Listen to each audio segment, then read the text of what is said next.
Hello mọi người, xem video hay thì hãy đăng ký thành hội viên, like, tìm và comment ngay nhé.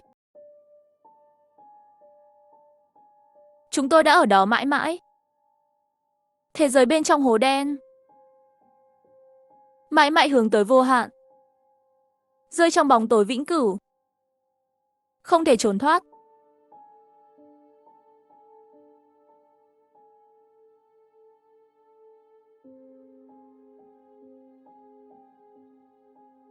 Giúp mở quan tài đi. Chị Ngọc Nhi, anh Mạc Kỳ có nghe thấy không? Nghe được thì mở quan tài ra.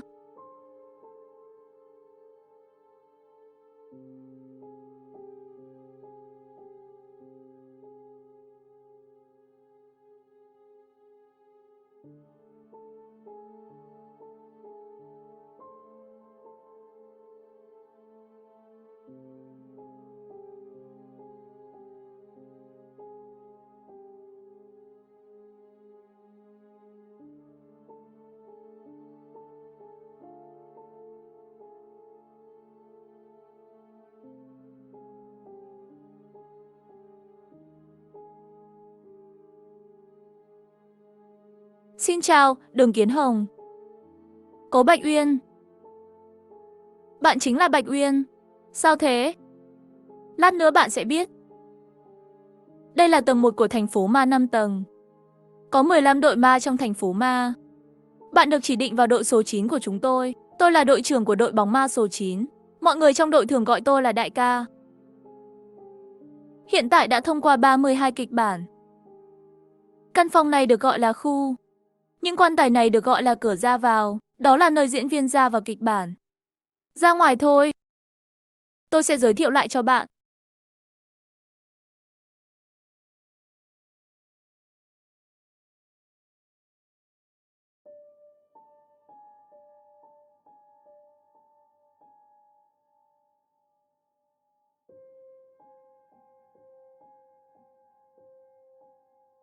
Vị trí giữa cùng, đó là phòng ngủ mà các bạn vừa trải qua. Kịch bản kinh dị. Sau khi tất cả các cổng đen được mở, màn hình sẽ hiển thị tình trạng sống sót của diễn viên. Trong kịch bản của bạn, chỉ có bạn sống sót. Trong những kịch bản cơ sở này, mỗi kịch bản khác có ít nhất 2 người sống sót. Chỉ có kịch bản này của bạn sống sót. Ngoài màn hình phía trước, màn hình bên trái là danh sách đội. Màn hình bên phải là danh sách cá nhân. Danh sách đội. Có bảng sức mạnh tổng hợp của đội ma, bảng sức mạnh ma quỷ. Đội ma ám chỉ tổng số bảng, danh sách cá nhân có danh sách người mới, bảng sức mạnh toàn diện cá nhân, danh sách sức mạnh ma vật cá nhân, danh sách tổng số linh hồn chết cá nhân.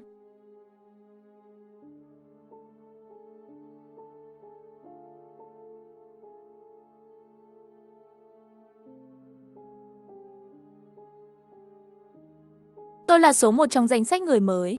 Tôi không thể quên chính mình trong kịch bản kinh dị, sợ đến nỗi mặt không còn màu máu, nếu không phải cuối cùng nhân vật bùng nổ. Đầu óc đã nghĩ ra vài chuyện, em rằng chỉ có thể giống như Lương Hồng, Thẩm Mộng Gia cũng chết như vậy. Nói về Lương Hồng và Thẩm Mộng Gia, tôi không biết chuyện gì đã xảy ra với họ. Nhưng chỉ sợ đi vào kịch bản hướng dẫn ác ý, sẽ chỉ khó hơn kinh nghiệm của tôi ở nhà Trung Tiểu Hồng. Rất nhiều chi phí.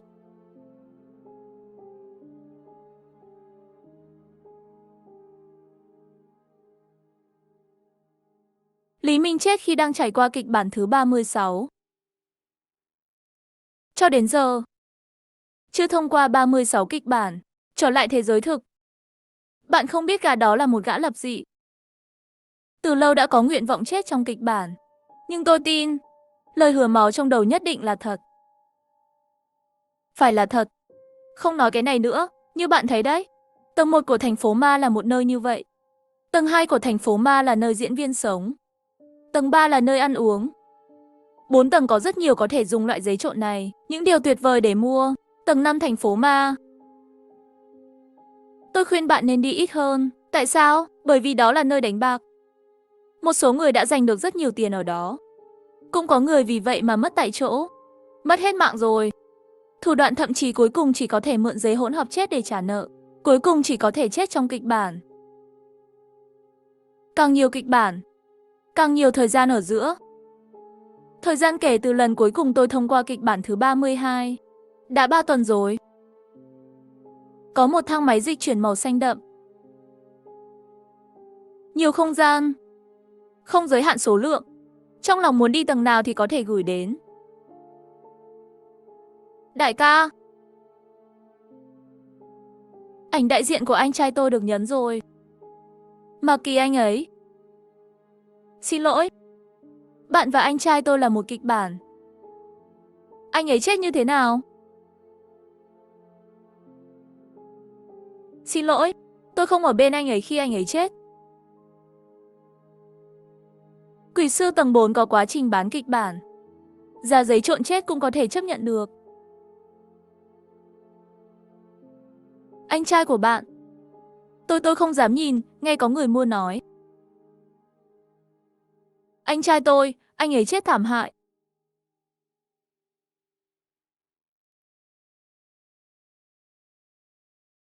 Chúng ta quay lại tầng 2 đi, nói chuyện ở đây không tiện lắm.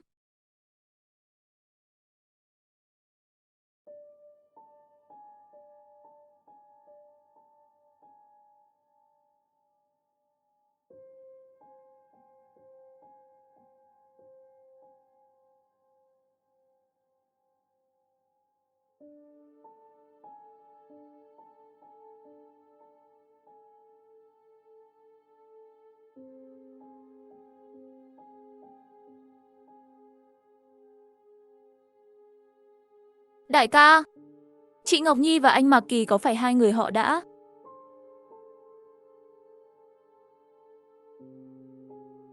Lưu Tiêu người chết không thể sống lại. Bạn sẽ làm kịch bản thứ 4 vào chiều nay. Bạn nhất định phải điều chỉnh tâm trạng tốt. Cảm ơn chị Mộc Ly.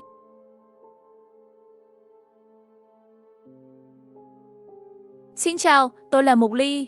Trên thực tế là một giáo viên tiếng Trung đại học. Bạn có thể gọi tôi là Mộc Ly. Hiện tại đã có 28 kịch bản được thông qua.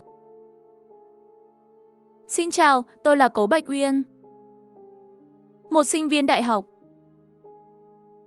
Niềm tin này có vẻ tốt.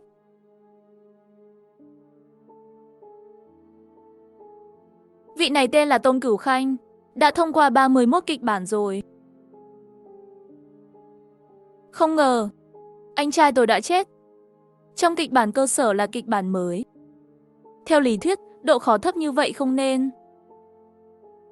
Nếu bạn không thể luôn cảnh giác và tỉnh táo. Kịch bản cơ sở chắc chắn là cuộc sống con người, nơi tuyệt vời để thu hoạch. Đúng rồi. Làm thế nào các bạn vào được kịch bản kinh dị? Tôi bị một cô gái đập vào phòng tắm của cửa hàng tiện lợi. Sau đó tôi nhìn thấy vết máu trên mặt anh ta. Không ngờ cuộc sống của bạn lại khá phong phú. Tôi đang ăn ở nhà hàng với anh trai tôi. Thấy anh em biến thành ma. Có vết máu trên mặt anh ấy. Tình huống của mọi người về cơ bản đều giống nhau. Vậy hãy để chúng tôi thông qua. Ý nghĩa của 50 kịch bản là gì? Những gì chúng tôi đã trải qua không còn có thể giải thích bằng khoa học nữa. Không biết. Không ai có thể làm điều này. Giải thích hợp lý. Thêm bạn. Đội bóng ma số 9 của chúng ta chỉ còn lại 6 người. Hóa ra là diễn viên lâu năm trong đội. Trong kịch bản kinh dị cao cấp thì gần như đã chết.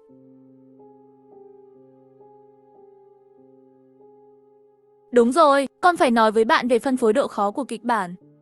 Độ khó của kịch bản được phân bổ ngẫu nhiên. Phân bổ ngẫu nhiên? Phải, ngoại trừ kịch bản đầu tiên, nó phải là kịch bản cơ sở. Phần còn lại của kịch bản nếu may mắn, có thể liên tục được gán cho kịch bản khó khăn chính.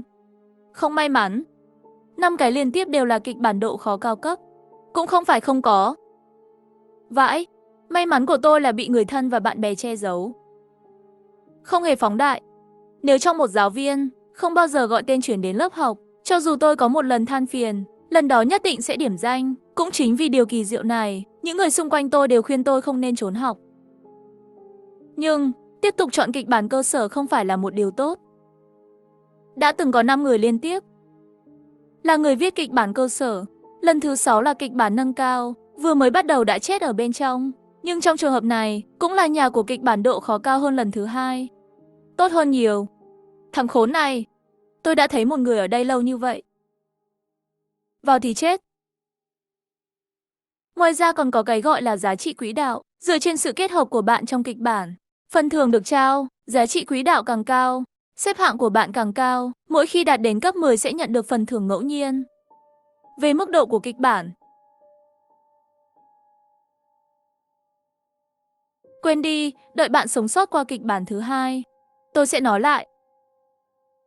Vấn đề cấp độ kịch bản, chẳng lẽ cấp thấp, trung cấp, cao cấp? Còn gì sâu hơn nữa, hay là sau khi sống qua kịch bản thứ hai? Chờ Đường Kiến Hồng tự nói cho tôi biết đi. Kịch bản, đôi khi nó khiến chúng ta tránh xa sự thật. Tốt, và không phải thỉnh thoảng. Luôn phải cẩn thận từng chữ của kịch bản. Cần chữ đẩy. Lời nói cảnh giác, kịch bản thích chơi chữ với chúng ta. Được rồi, không nói nữa, về phòng nghỉ ngơi sớm đi.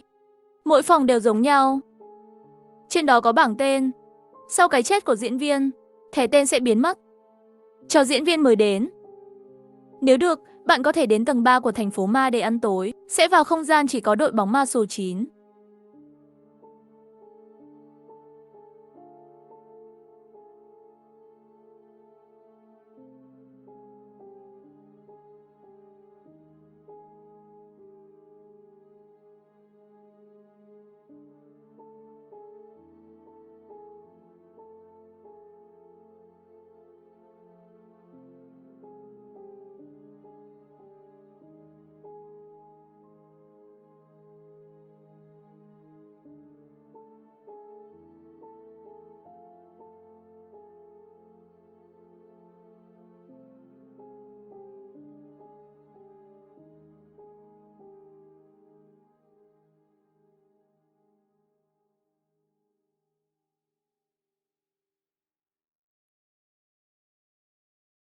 Các bạn, ngày mai 6 giờ sáng mọi người đúng giờ tập trung.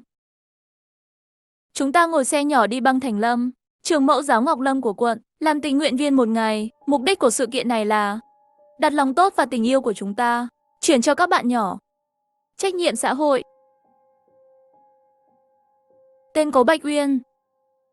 Danh hiệu tân nhân vương nhà ma vong vong hồn ngục vĩnh viễn. Chuông gió vĩnh viễn. Cắt phát 2 lần từ hồn chỉ số mục 22.089 chương. Đánh giá nhân vật 1. Còn thiếu 4.995 điểm so với cấp độ tiếp theo. Ngưỡng truy cập. Đã trải qua số lượng kịch bản 1. Tình trạng nhân vật hiện đang được tiến hành. Tên kịch bản. Một ngày làm tình nguyện viên ở trường mẫu giáo Ngọc Lâm. Đánh giá kịch bản kinh dị cao cấp. Mộ người mới. Tên nhân vật kịch bản. Số lượng diễn viên kịch bản của Hứa Khải mời một số lượng kịch bản 7.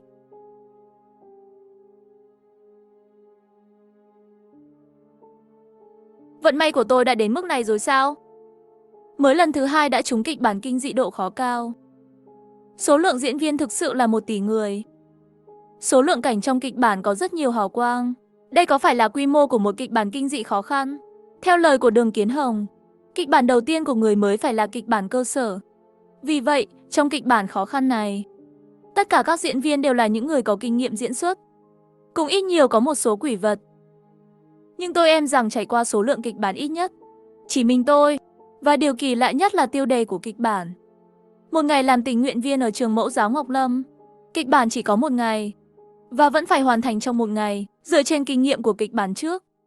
Tỷ lệ tử vong của diễn viên trong kịch bản này chắc là rất cao. Bởi vì chúng ta cao 2 lớp 17, xếp hạng nhất về thành tích toàn diện của trường trung học. Cho nên chỉ có lớp chúng ta đi. Nội dung hoạt động tình nguyện này là dọn dẹp lớp học của trường mẫu giáo Ngọc Lâm và làm bạn với tư cách là giáo viên trợ giảng, giúp trẻ em học tập và cuộc sống. Ngày mai, trường mẫu giáo Ngọc Lâm được cung cấp bữa trưa và bữa tối. Mọi người cũng có thể thích hợp chuyển hóa nước khoáng và thực phẩm di động, như bánh mì và bánh quy.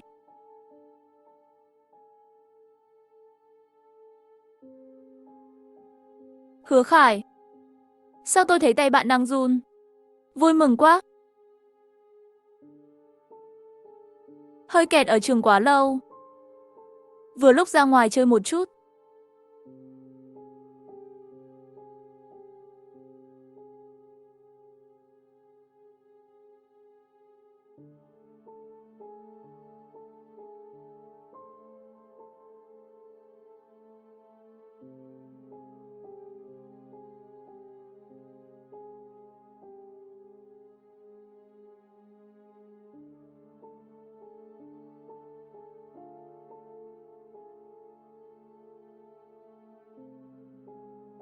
Tại sao Tiểu Khải lại xem máy tính khi về nhà?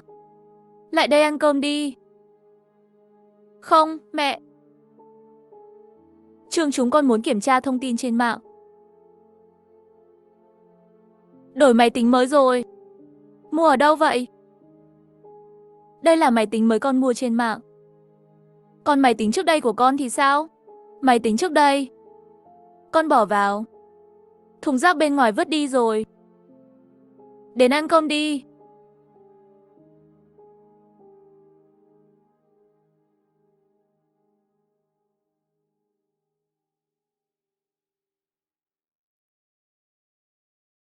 Khai, mẹ thấy trong lớp của con nói ngày mai tập trung ở cổng trường lúc 8 giờ.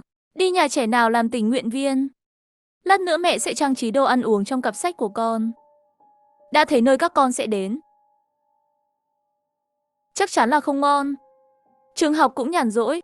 Lúc học hành bận rộn như vậy, còn phải làm hoạt động xã hội gì nữa. Ôi, tôi xem trường học thì nghe nhân văn. Không thể để trẻ học mãi. Luôn học không học sẽ ngu ngốc sao? Kết hợp công việc và nghỉ ngơi. Ở đâu cũng có con ăn đi.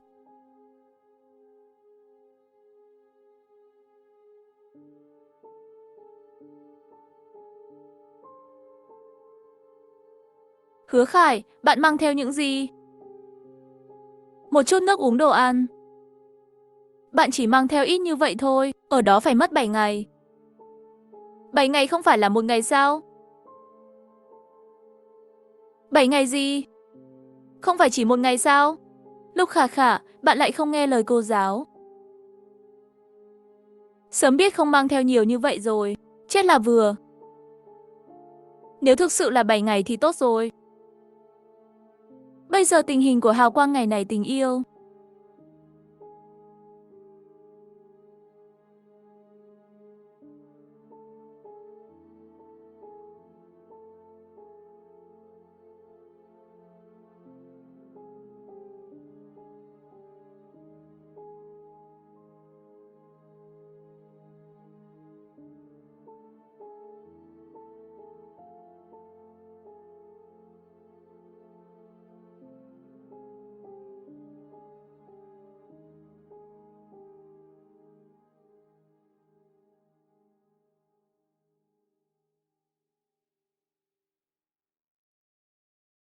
Wow, cái này cũng quá lớn phải không? Mặc dù chỉ có 3 tầng, nhưng khu vực này tôi thấy rồi. Thảo nào cần nhiều tình nguyện viên như vậy.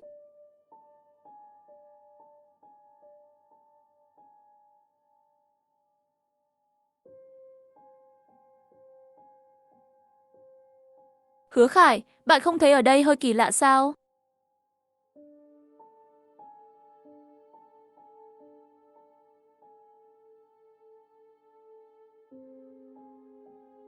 Thật sự hơi kỳ lạ. Tại sao một trường mẫu giáo phải được xây dựng trong rừng? Và cũng là một khu rừng rất lệch. Điều này không phù hợp với lẽ thường. Đừng nghĩ nhiều thế. Có thể là một loại trường mẫu giáo tâm lý tự nhiên sạch sẽ. Dù sao cũng chỉ ở đây một ngày thôi. Chúng ta có thể rời đi lúc 9 giờ tối. Mặc dù tôi biết mọi thứ sẽ không bao giờ suôn sẻ. Chúng ta có thể vì một số lý do không thể rời khỏi trường mẫu giáo Ngọc Lâm. Vậy tại sao tên kịch bản lại là một ngày làm tình nguyện viên ở trường mẫu giáo Ngọc Lâm? Nếu hôm nay thực sự không thể rời khỏi trường mẫu giáo, sau đêm nay sẽ không còn là một ngày nữa. Sau đó giáo viên Kim giao việc cho mọi người. 40 bạn học, nhóm 5 người, được chia thành 8 nhóm, nhóm số 1 đến 8. Cố Bạch Uyên được chia thành 3 nhóm, chịu trách nhiệm giúp đỡ trẻ em 2 lớp nhỏ ở trường mẫu giáo, tư vấn học tập. Cùng nhóm có Lý Lỗi, Lúc Khả Khả, Bành Gia Di. Ngoài ra còn có một cậu bé tên là Trương An Nhiên. Lớp học nhỏ, lớp lớn ở vị trí đầu tiên, tầng thứ 2, tầng thứ 3. Lớp 2 có tổng cộng 10 bạn học. Họ đến đúng lúc học vẽ. Một nữ giáo viên đang dạy trẻ em vẽ. Mỗi đứa trẻ đều khoảng 6 tuổi. 5 người bắt đầu cùng các em vẽ tranh. Cố Bạch Uyên và Lý Lỗi đều là diễn viên. Hai người biết chuyện này. Điều họ cần nhất là tìm kiếm thêm thông tin.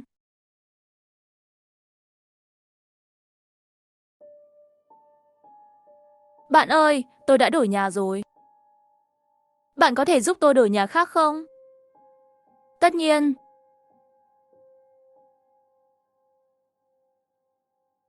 Đừng dùng màu này.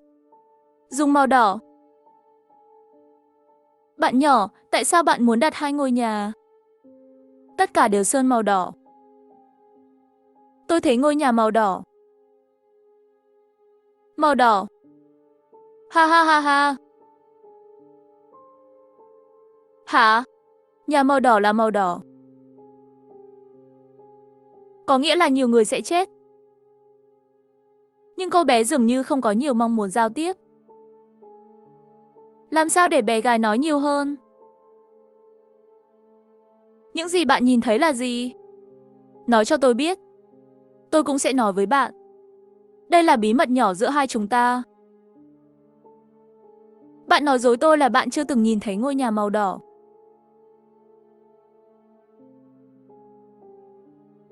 Cố Bạch Uyên lại nói với cô bé rất nhiều lời. Nhưng cô gái nhỏ giống như sống ở một thế giới khác. Không nhìn lấy một cái. Anh ta chỉ có thể bỏ cuộc. Từ cô bé là điểm đột phá. Quên đi, tìm manh mối khác đi. Nhưng tôi vừa có vẻ. Hay là hỏi ra một thông tin có vẻ quan trọng hơn. Ngôi nhà màu đỏ. Phải. Có nơi nào bí mật như tầng hầm không? Hay là tại một thời điểm nào đó, một căn phòng trong nhà trẻ sẽ trở thành màu đỏ. Thứ màu đen dưới móng tay của bạn là gì? Có phải bình thường không thích rửa tay không?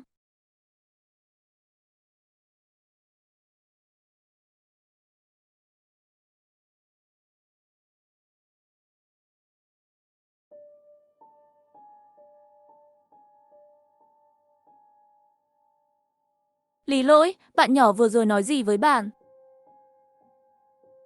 Không có gì trẻ con đùa đâu. Nếu anh ta không muốn nói, tôi cũng không tiện hỏi. Bữa tối. Để bảo đảm an toàn, một phần diễn viên, tất cả đều sử dụng thức ăn họ mang từ nhà. Vào buổi chiều, Cố Bạch Uyên thử chạy trốn đến tầng khác và quan sát lớp học, nhưng không tìm thấy gì bất thường. Có phải không? Đây chỉ là một ngày tình nguyện bình thường. Nhưng càng bình thường, tôi càng cảm thấy lo lắng. Đây là một kịch bản kinh dị. Cái quái gì vậy? Ngày này sắp qua rồi, được không? 9 giờ tối, thầy Kim cùng 40 tình nguyện viên và giáo viên của trường mẫu giáo Ngọc Lâm cùng các bạn nhỏ chụp ảnh ở tầng 1.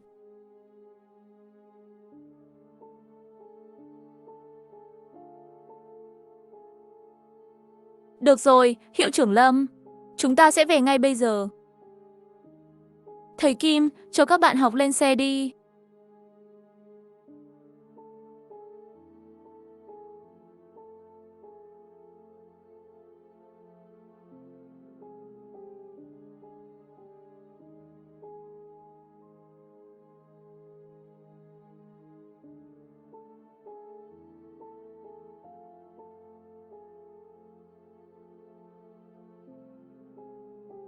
Sao cửa khóa rồi, không mở được?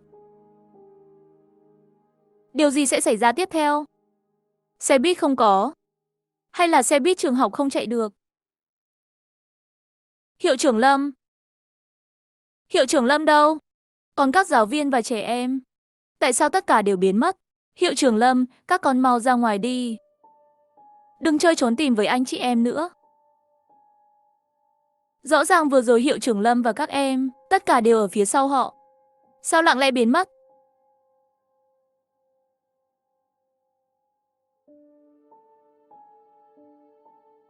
Giáo viên Trường Vàng chính thức xảy ra chuyện gì vậy?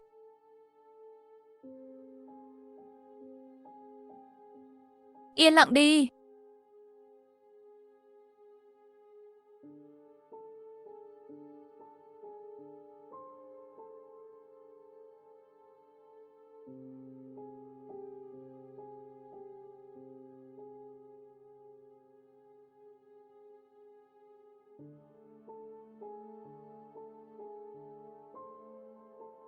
Lão Lưu, đến đây xem nào. Cửa này khóa rồi. Bạn xem có thể mở từ bên ngoài không? Lão Lưu lâu như vậy sao còn không ra? Thầy Kim, mau ra đây. Chúng ta nên lái xe.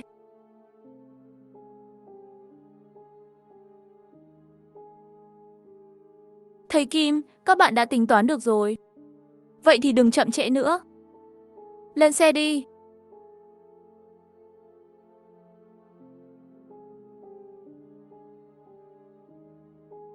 Lưu, chúng ta ở bên trong. Vừa rồi lão Lưu đang nói chuyện với ai?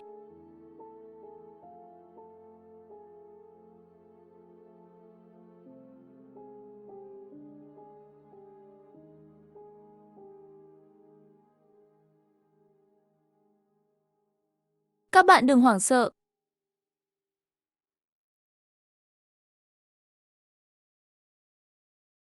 Các bạn đừng phân tán. Đừng chạy.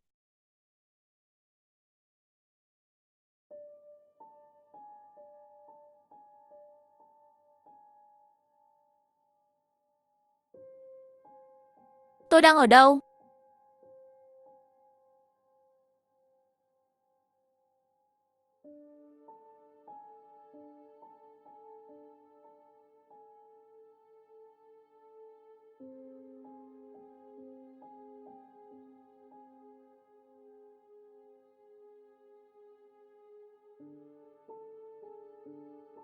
Chuyện quái gì đã xảy ra vậy? Thầy Kim, họ đâu? Nơi này là cái quái gì vậy? Bây giờ không phải lúc lo lắng. Chúng ta phải gặp thầy Kim trước đã.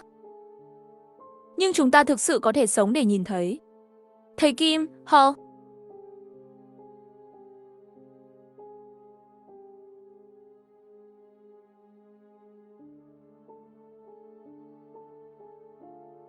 Cửa sổ không mở được.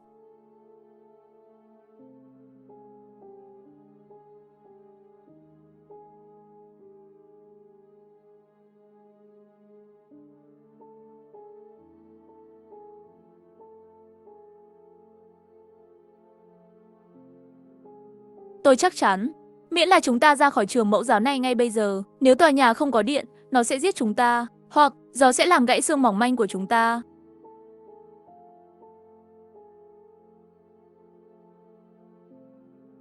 Trong tòa nhà này của trường mẫu giáo Ngọc Lâm có tổng cộng 3 tầng, từ dưới lên trên tương ứng với các lớp nhỏ. Lớp trung bình, mỗi tầng 4 lớp. Nói cách khác, có tổng cộng 12 phòng học. Tôi nhớ có phòng hiệu trưởng ở tòa nhà khác. Phòng nghệ thuật, phòng âm nhạc, phòng lưu trữ, ngoài ra còn có một nhà ăn ở tầng 1. Mọi người nghe đây, bây giờ tôi có 2 ý tưởng. Phương án 1, chúng ta cùng nhau đến phòng phát sóng và phòng giám sát ở tầng 1. Ở đó chúng ta có thể thông qua giám sát, xem vị trí cụ thể của các bạn học. Bạn cũng có thể phát sóng để mọi người tụ tập. Phương pháp này có thể phương án 2 thì sao? Bắt đầu từ tầng 2. Tìm 40 bạn học ở từng phòng 1. Cộng với thầy Kim tổng cộng 41 người. Nếu trung bình đến 3 tầng, mỗi tầng học sinh phân bố khoảng 13 người. Làm thế nào cũng có thể tìm thấy ánh sáng. Điều tốt là khi số lượng người tìm thấy tăng lên, xác suất sống sót có thể tăng lên. Hai phương án đều giống nhau. Không tệ lắm. Nếu gặp phải chuyện kỳ lạ này, không có lời giải thích nào khác ngoài việc đụng phải ma, vậy thì chúng ta hãy nghĩ về tiền đề này. Phương án 1, Phạn 6 hoạt động nhỏ, xác suất gặp ma cũng tương đối, xác suất của phương án 2 nhỏ hơn, mục đích chính xác, có thể nhanh nhất để mọi người đến với nhau. Nếu là phương án 2, mặc dù Phạn 6 hoạt động lớn, rủi ro hơn, nhưng tôi không chắc. Kế hoạch 1, nói to trên radio, sẽ tuyển dụng ma. Đây cũng là điều chúng ta phải cân nhắc, trực tiếp hét lên. Lý do tụ tập mọi người, vậy chúng ta phải làm gì? Nếu không thì ở lại đây, cho họ đến tìm chúng ta. Không, ở trường mẫu giáo càng lâu càng nguy hiểm. Bây giờ không thể chắc chắn, chúng ta có phải là người đầu tiên thoát khỏi tình trạng hôn mê không? Người thức tỉnh, nếu thật sự như vậy, nên nhanh tay đi tìm mọi người, để tăng tỷ lệ sống sót lên mức cao nhất. Tôi nghĩ Hứa Khải nói có lý. Nhưng tôi có một thỏa hiệp. Chúng ta đến phòng livestream tầng 1, không cần phát sóng, chỉ xem giám sát, nhớ phòng mà các bạn học xuất hiện. Sau đó tìm từng cái một. Phương pháp này tốt, nhưng Lục Khả Khả chân trái không cử động được. Đừng bỏ tôi lại. Làm ơn, tôi sẽ không làm các bạn chậm trễ. Tôi và Trương An Nhiên cùng đến phòng livestream. Ra gì, bạn có thể ở đây với Khả Khả không? Mình sẽ ở lại với Khả Khả sao? Nếu mình và Hứa Khải hai người cùng nhau thì là 3 người. Sao hai người lại ở bên nhau an toàn? Nhưng nếu mình không ở với Khả Khả, Trương An Nhiên sẽ đi cùng Lục Khả Khả. Kết quả hình như không có gì khác biệt. Nhưng có một chút khác biệt. Nếu mình ở bên Khả Khả, nếu thật sự gặp ma, có thể đặt chân bị thương của Khả Khả đẩy về phía ma. Nhưng với Hứa Khải hoặc Trương An Nhiên, sức mạnh của con trai luôn mạnh hơn con gái. Mình không thể làm thế. Các bạn đi đi. Có tôi ở đây với Khả Khả là được rồi. Gia Di bạn thật tốt bụng. Trước đây luôn cãi nhau với bạn là tôi không tốt. Ôi, chuyện đã qua rồi. Còn nhắc làm gì nữa? Nhưng tôi nhớ phòng giám sát đã bị khóa. Cái gì vậy?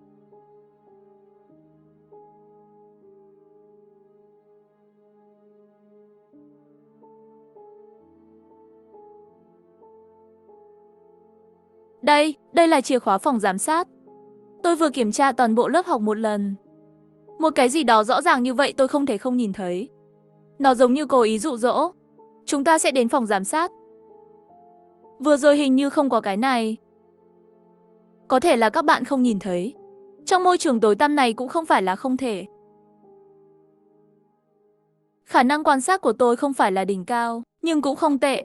Chiếc chìa khóa này hẳn là xuất hiện từ hư không. Vậy có nên đến phòng giám sát hay không? Vậy đi thôi. Vẫn nên đi. Cho dù đây là một cái bẫy, cũng tuyệt đối không thể ở một chỗ ngồi chờ chết.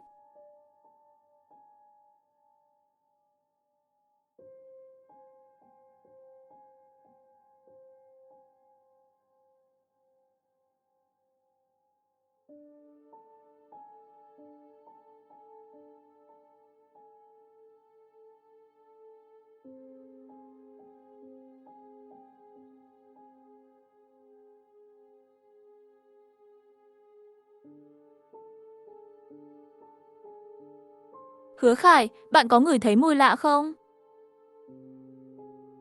Hình như quả thật có mùi lạ.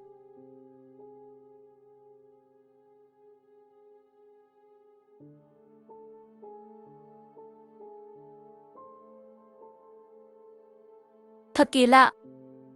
Điện thoại không mở được. Ánh sáng cũng không vào được.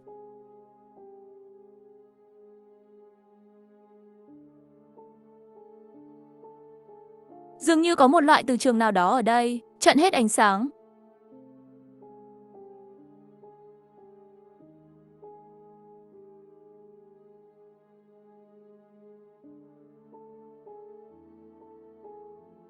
Các con có ở ngoài không? Xin đừng đùa với chúng ta nữa. Làm sao đây? Bóng ma. Có thể bị ảnh hưởng vật lý ở một mức độ nào đó. Tại sao bạn không thử cái này trước? Nếu không được, tôi sẽ dùng lại tóc gãy.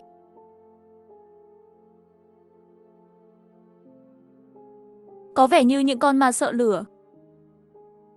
Trương An Nhiên, nhìn cửa đi. Tôi sẽ kiểm tra camera giám sát. Nếu có bất kỳ trận đấu nào, hãy cho tôi biết ngay lập tức.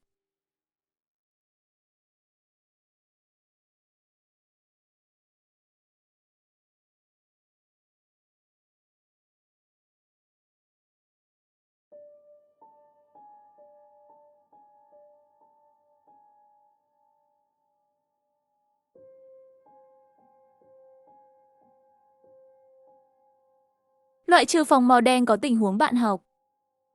Lớp 2 ở tầng 1. Thành phố 7 màu. Phòng trực K4 trên tầng 2. Ngoài ra còn có lớp 1 lớn và thư viện trên tầng 3. Một tòa nhà khác, chỉ có một phòng là toàn màu đen. Thà là những căn phòng này, chắc chắn là nơi tôi muốn ưu tiên tránh. Trong tòa nhà này ngoại trừ phòng màu đen, trong phòng có thể nhìn thấy bên trong, không có một ai. Đây là thầy Kim. Lý Lỗi còn có 2 bạn học khác. Còn lại 33 bạn học. Tất cả đều ở trong căn phòng màu đen kia sao? Bây giờ tôi không thể chắc chắn, phòng màu đen kia là phần camera giám sát bị hư hỏng, hay là đèn phòng quá tối, hoặc 33 bạn học khác. Nó không ở trong hai tòa nhà này, nhưng cũng không thể ra khỏi hai tòa nhà mẫu giáo này. Vậy 33 bạn học ở đâu? Có phải là ở góc chết của camera giám sát không? Nếu giám sát góc chết, có lẽ chỉ có nhà vệ sinh nam, nhà vệ sinh nữ và góc cầu thang rồi.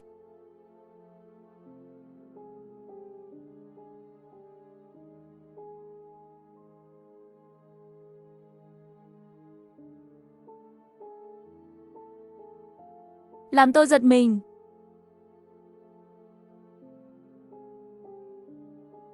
Trương An Nhiên, có chuyện gì vậy? Hiện tại tôi chỉ có thể chắc chắn, thầy Kim và ba bạn học ở một tòa nhà khác. Chúng ta cần đến tòa nhà khác, gặp gỡ thầy Kim. Tòa nhà này không có bạn học nào khác sao? Chúng tôi có thể phải làm tốt, những người khác không ở trong hai tòa nhà này. Gì? Hứa Khải là người bình tĩnh nhất trong 4 người chúng ta. Anh ta nói vậy nhất định có lý do của anh ta. Chúng ta sẽ đi qua tay nắm cửa này. Kế hoạch sau khi thực hiện. Mùi gì đây? Hứa Khải, bạn, phía sau bạn.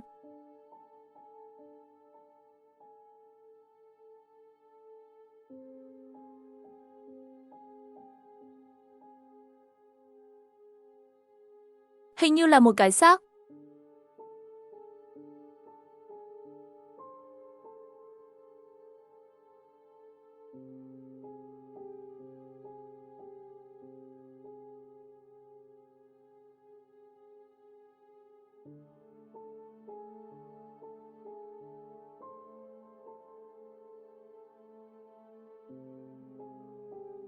Hứa Khải, chúng ta làm sao ra được? Đau quá, tại sao? Tại sao lại bỏ rơi tôi? Đau quá, bạn làm gì thế? Cái gì vậy? Cái quỷ hỏa màu xanh kia sao lại nói chuyện? Chẳng lẽ là ghi chép của người chết khi còn sống? Kịch bản trên ghi chú trước khi chết của bộ xương trắng đó, nó giúp ích rất nhiều cho ý tưởng trốn thoát của tôi. Có lẽ cái này cũng vậy. Cái này quỷ hỏa có vẻ không có tính công kích. Xem ra cái này quỷ hỏa hình như là linh hồn của cái xác này. Cố Bạch Uyên thử liên lạc với quỷ hỏa, nhưng quỷ hỏa không để ý đến anh ta, vẫn lặp lại câu nói đó. Đau quá, tại sao? Tại sao lại bỏ rơi tôi?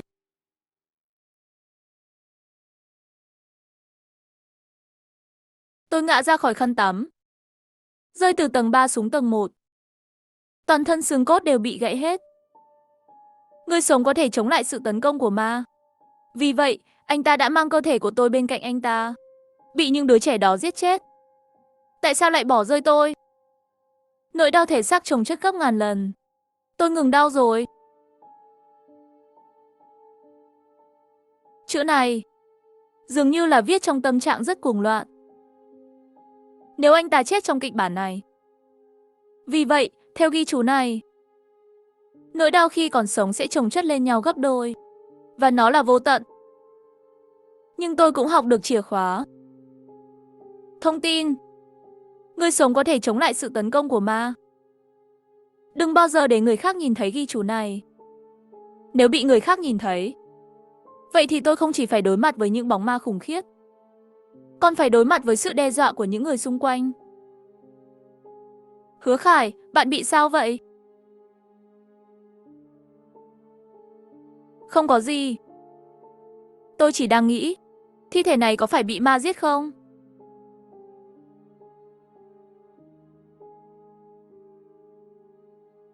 Tại sao tôi ngửi thấy mùi cháy? Người này có phải là do những thứ bên ngoài làm không? Hứa Khải.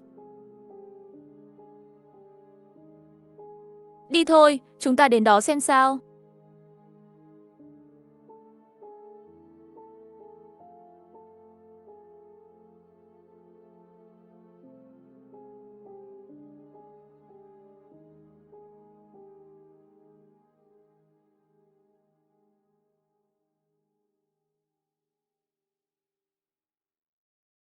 Trương An Nhiên, chúng ta cùng nhau phá cửa ra. Tôi không muốn. Chúng ta cứ ở lại đây. Nếu không ra ngoài, cốt truyện sẽ bị đóng băng. Bản đồ của trường mẫu giáo này cũng gần như không đi được nhiều. Không có lợi cho việc tìm kiếm sự thật. Tiêu cực tìm kiếm sự thật chỉ dẫn đến một kết quả là đẩy nhanh cái chết của chính diễn viên. Tôi phải tìm ra cách để cho Trương An Nhiên muốn đi ra ngoài. Trương An Nhiên, cái xác trong phòng giám sát đang nói chuyện. Bạn có nghe thấy không? Đau quá, tại sao? Tại sao lại bỏ rơi tôi? Đau quá. Ra khỏi đây đi. Phải ra khỏi đây ngay. Chẳng lẽ ở bên cạnh thi thể lâu rồi sẽ ảnh hưởng đến tâm trí? Trong kịch bản kinh dị, tôi tuyệt đối không thể bị làm phiền suy nghĩ. Nếu nhất định sẽ bị ảnh hưởng, vậy cũng phải bị ảnh hưởng càng ít càng tốt. Nhanh lên! Đập cửa đi!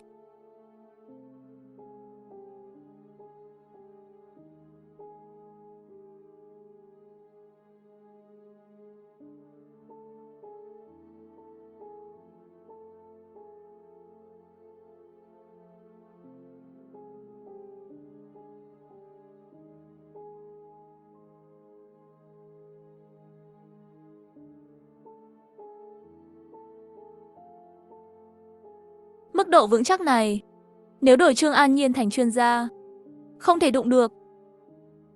Đi thôi, bây giờ chúng ta đi, sao không đến lượt họ? Trương An Nhiên, bạn có nghe tôi nói không? Chào Trương An Nhiên.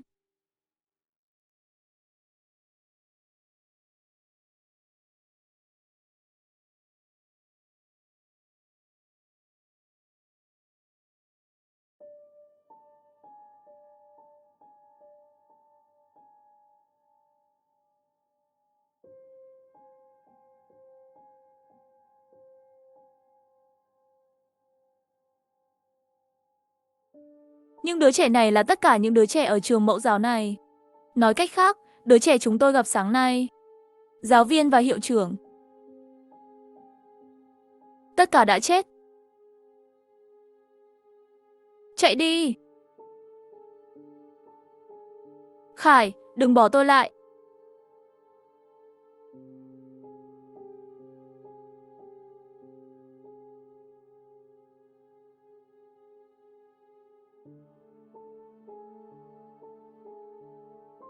Cắt tóc chỉ có thể sử dụng 2 lần, hơn nữa mỗi lần cũng chỉ có thể trói buộc hồn ma 10 giây. Nhưng vấn đề là rất nhiều hồn ma, cắt tóc chỉ có thể trói buộc một cái nếu dùng bừa bãi.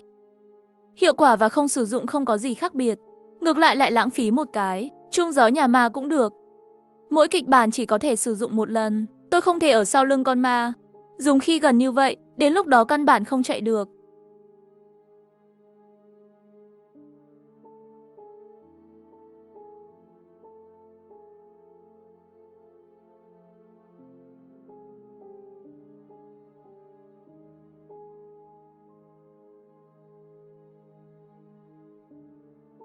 Không sao đâu, nhất định có thể sống sót. Tất nhiên sẽ xem thêm một chút. Nhìn lại sự lãng mạn. Được chứ? Không thể quay lại. Nhìn lại đi. An toàn. Nhìn lại đi mẹ ơi. Được chứ? Tôi biết. Đây là những đứa trẻ này cố ý làm ra. Làm tôi bối rối, nhưng nếu tôi nhanh chóng nhìn lại. Không phải cũng được, xem cụ thể chúng tôi đang ở đâu không? Tôi chỉ cần nhìn lại một chút là được rồi. Chân không thể dừng lại, phải chạy.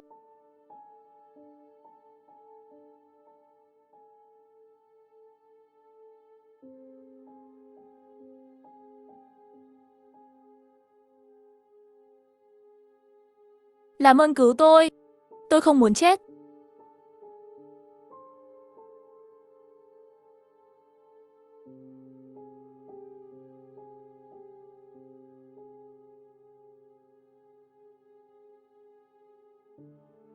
Với sức mạnh hiện tại của tôi, không thể phân biệt được phòng nào là phòng nào.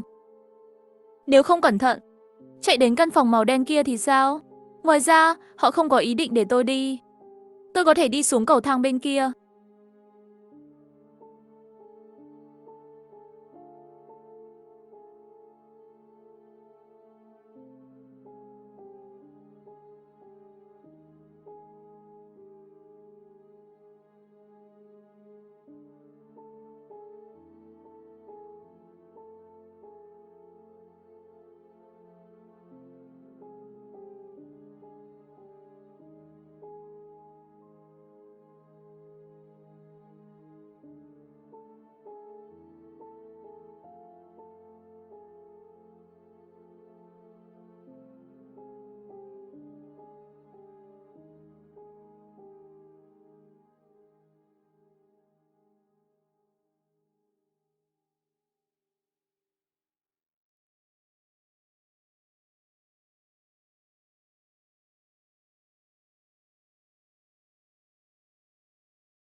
Ngực anh ta vẫn còn phập phồng, hình như chưa chết.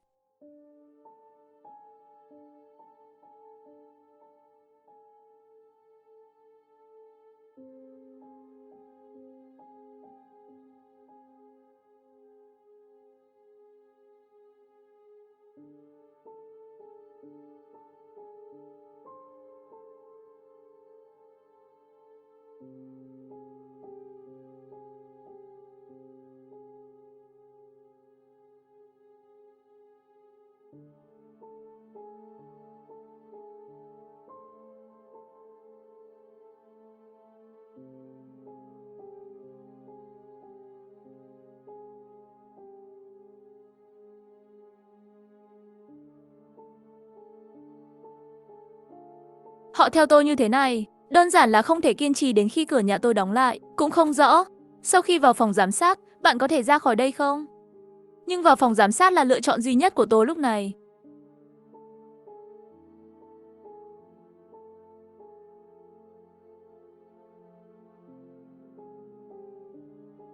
Tôi đã bị mê hoặc rồi. Xin lỗi, Trương An Nhiên.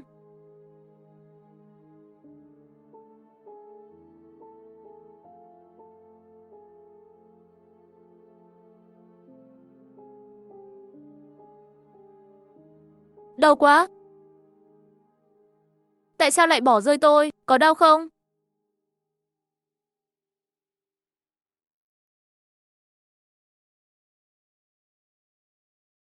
Trương An Nhiên xin lỗi.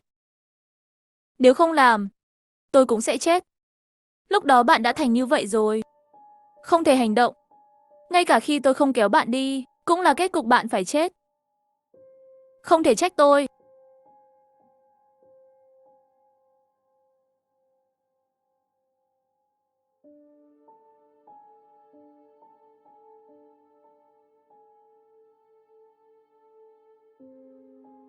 Nếu không phải vì kịch bản này, tôi không cần phải dẫm lên cuộc sống của người khác. Sống sót, tôi sắp phát điên rồi. Tôi điên rồi. Tôi là một người dùng mạng của người khác để đổi lấy mạng sống của mình. Xin lỗi. Trương An Nhiên, tôi thật sự rất sợ. Sợ những đứa trẻ ngoài cửa xông vào. Tôi sợ kịch bản sẽ giết chết tôi. Trương An Nhiên, bây giờ chắc chắn bị cắn. Chỉ còn lại một bộ xương trắng. Giống như cái xác trên ghế trong phòng giám sát. Xác chết trên ghế. Toàn thân Trương An Nhiên bị gãy xương. Giống như cái xác trên ghế.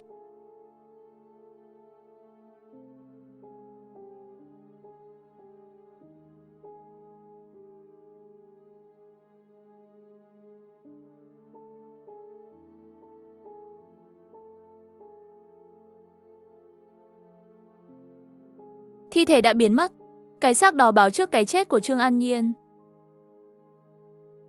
Nếu đúng như vậy, ngoại trừ cái xác của Trương An Nhiên, nên có tôi trong tòa nhà mẫu giáo. Thi thể của thầy Kim, Lý Lỗi và những người khác, giống như thi thể của Trương An Nhiên trước đó, xuất hiện trong phòng giám sát. cho nên Trương An Nhiên chết bên cạnh phòng giám sát. Tôi có nên chủ động không? Tìm được chỗ xác của mình, để tránh nó càng nhiều càng tốt. Nhưng nếu tôi tìm thấy một thi thể không phải của tôi, và xác nhận danh tính của thi thể, sau đó dụ người này vào căn phòng nơi đặt thi thể, có thể khiến anh ta chết sớm không? Không được, không thể làm những chuyện không có lòng người nữa. Làm như vậy không có lợi cho tôi. Đáng chú ý nhất, cốt truyện của cảnh thứ hai là trống rỗng. Tôi nghĩ chỉ có diễn viên. Bản thân đẩy cốt truyện đến một mức độ nhất định, mức độ sẽ kết thúc kịch bản. Cuối cùng chỉ có thể kết thúc tất cả 8 trận đấu. Có thể rời khỏi đây.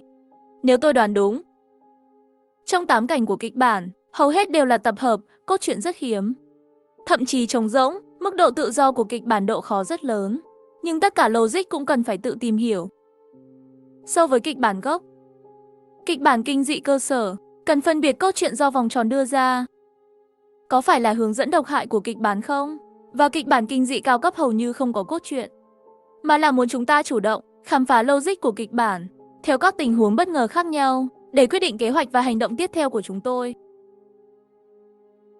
Đau quá! Tại sao lại bỏ rơi tôi?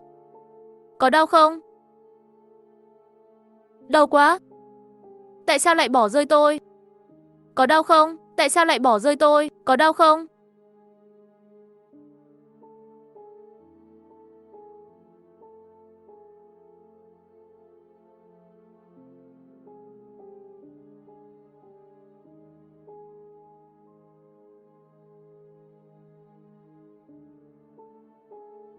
Tại sao Hứa Khải lại bỏ rơi tôi? Hứa Khải, bạn ở đâu? Sao tôi không nhìn thấy bạn? Chẳng lẽ Trương An Nhiên không nhìn thấy tôi? Điều đó có nghĩa là, miễn là tôi không phát ra âm thanh là được rồi. Không, Trương An Nhiên vừa nói là không nhìn thấy chính mình. Nghĩa là anh ta có thể sử dụng cơ quan mắt. Bạn có thể nhìn thấy trong bóng tối. Chắc là có thể nhìn thấy một cái gì đó gần đó, nhưng không thể nhìn thấy ở nơi xa hơn. Tại sao lại gây ra tình huống này? Đúng rồi, tôi nhớ khi tôi ném Trương An Nhiên ra ngoài, Trương An Nhiên chết không yên bình ngã vào cổ. Cổ anh ta không thể cử động được, nhưng mắt vẫn có thể chuyển động bình thường. Chỉ cần tôi đứng ở vị trí cao hơn, chắc là có thể tránh được rồi.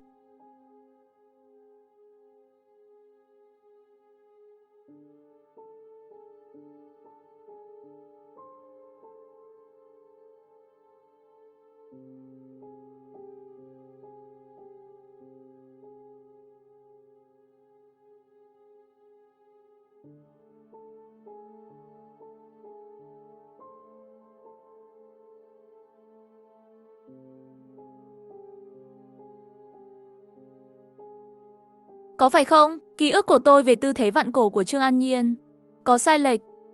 Đoán không đúng. Thực ra Trương An Nhiên đã sớm nhìn thấy vị trí của tôi rồi.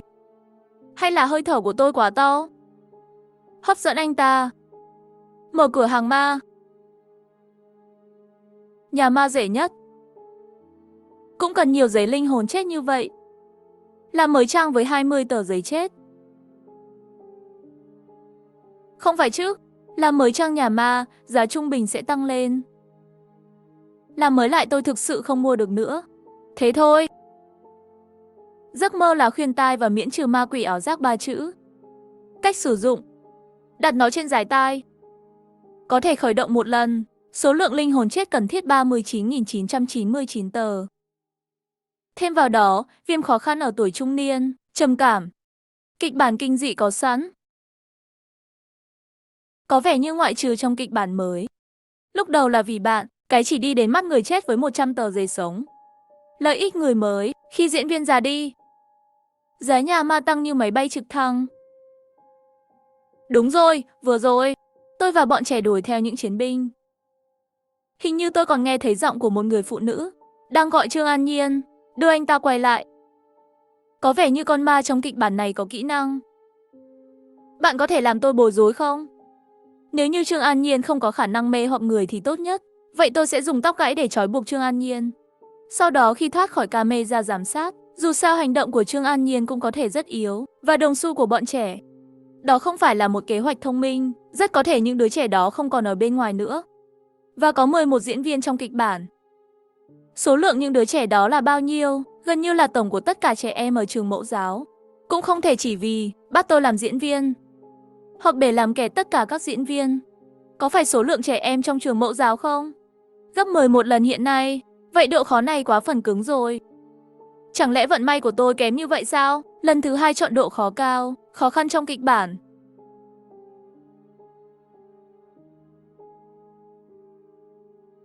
Tôi cũng không thể quản lý nhiều như vậy nữa. Nếu những đứa trẻ chạy đến cửa chỉ có mình tôi sẽ quay lại phòng giám sát. Dù sao khả năng hành động của Trương An Nhiên cũng yếu như vậy, tôi sẽ gửi cho anh ấy một lần nữa. Hứa Khải, tại sao lại bỏ rơi tôi? Hứa Khải, sao tôi không nhìn thấy bạn?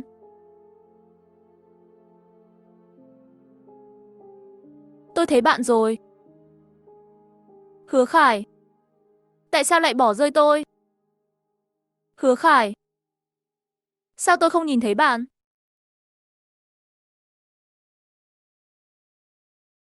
Tôi thấy bạn rồi. Đau quá. Chờ tôi đến tìm bạn. Hứa Khải, tôi đau quá. Sao lại bỏ rơi tôi? Tại sao?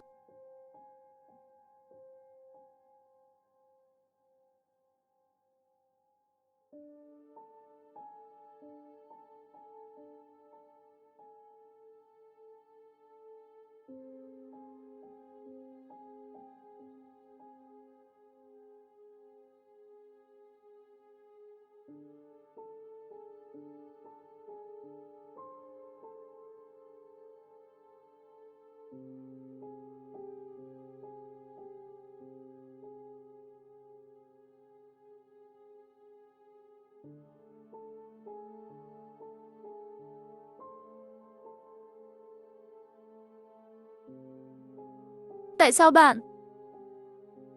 Tại sao bạn lại để tôi một mình? Đau quá.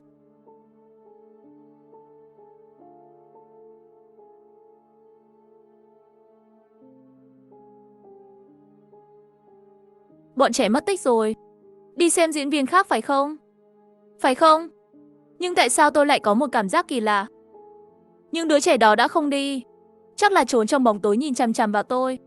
Tôi vẫn đi cùng Lục Khả Khả trước. Hãy gặp Bành Gia Di đi. Tiếng hét của Trương An Nhiên trước đó. Chắc là họ nghe thấy rồi. Hy vọng họ không chạy trốn vì sợ hãi. Vẫn ở nguyên tại chỗ. Tiểu Khải quay đầu lại một chút được không? Con không cần mẹ nữa sao?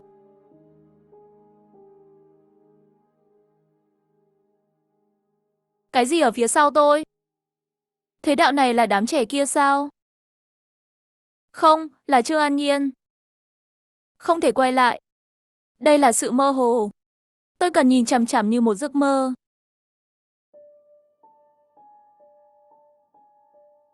Chạy đi, chạy đi.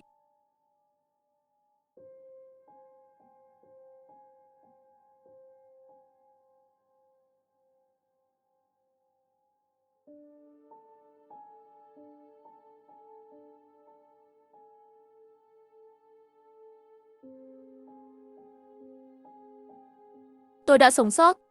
Nhưng tốc độ bùng nổ phía sau Trương An Nhiên có thể đuổi kịp tôi trong thời gian ngắn. Nhưng tại sao anh ta lại chọn cách nghi ngờ tôi? Hãy để tôi quay lại. Chẳng lẽ sau khi chết Trương An Nhiên không thể rời khỏi phòng giám sát sao? Hoặc là nói đây chỉ là một loại chiến thuật của Trương An Nhiên. Cố tình bảo tôi nghĩ vậy. Để khi tôi quay lại tầng hầm sẽ giết tôi. Nhưng các dấu hiệu cho thấy cuộc tấn công của ma dường như có phạm sáu.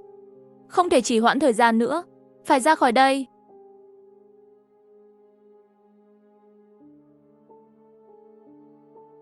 Chẳng lẽ bọn họ thật sự rời đi rồi?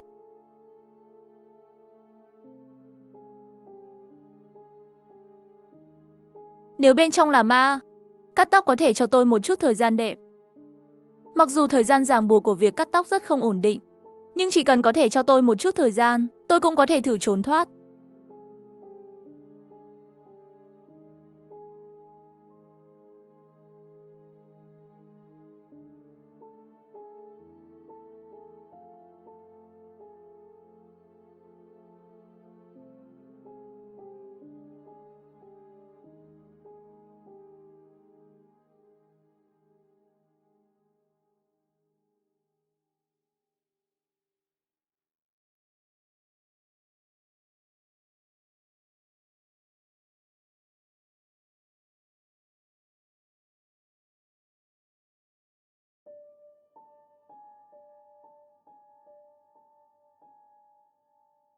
Có phải là Hứa Khải không? Là tôi, sao chỉ có một mình bạn? Cô ấy nói muốn đi vệ sinh. Như vậy không thể đi theo cô ấy nói sẽ nhanh chóng quay về. Nhưng đến bây giờ vẫn chưa trở về. Trương An Nhiên đâu? Mọi chuyện sẽ không rõ ràng trong một thời gian, nhưng bạn chỉ cần biết có ma trong trường mẫu giáo này. Trương An Nhiên bị quỷ giết chết. Vậy giờ chúng ta phải làm gì?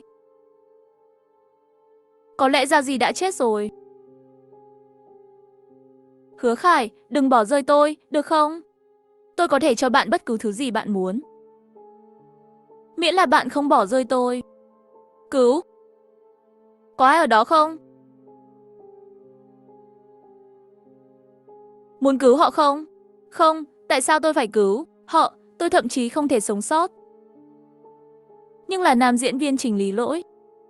Ở tòa nhà khác, chắc là đã thu được một số thông tin liên quan rồi. Theo tôi biết, diễn viên có thể sử dụng 3.000 tờ giấy cười đã chết. Thông qua kịch bản chữ máu trong não. Giao dịch đi. Hứa Khải, cái giá phải trả khi diễn viên cố gắng hết sức để mở cửa. Để đổi lấy, bạn sẽ sở hữu tất cả ở trường mẫu giáo. Thông tin nhận được cho biết. Lưu ý nếu bất kỳ bên nào tuân thủ giao dịch. Kịch bản xác định rằng diễn viên đã chết.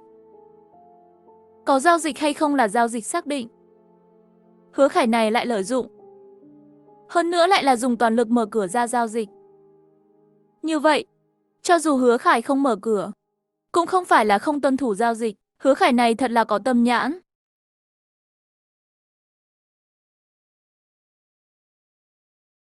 Thầy Kim, Lý Lỗi. Chuyện gì đã xảy ra trong tòa nhà đó? Có tìm thấy gì không? Có vẻ, Lý Lôi đã trải qua rất nhiều chuyện ở một tòa nhà khác. Nhà ăn và phòng nghệ thuật trên tầng 3. Tổng cộng có 9 thi thể được tìm thấy. Một số thi thể có ghi chú bên cạnh, trông giống như tin nhắn trước khi nạn nhân chết. Đó là về một số cách họ chết. Còn một điểm đáng chú ý nữa, có một số dấu hiệu rõ ràng trên cơ thể, dường như có thể nhận dạng được. Chúng tôi sẽ đến phòng hồ sơ. Nhưng phòng hồ sơ, phòng nhạc và hiệu trưởng bị khóa. Do không đủ thời gian và không gian rộng lớn. Mặc dù chúng tôi đã đến nhà ăn và phòng nghệ thuật, nhưng hẳn là có chỗ thiếu sót. Tôi nghĩ những thi thể đó là của những đứa trẻ.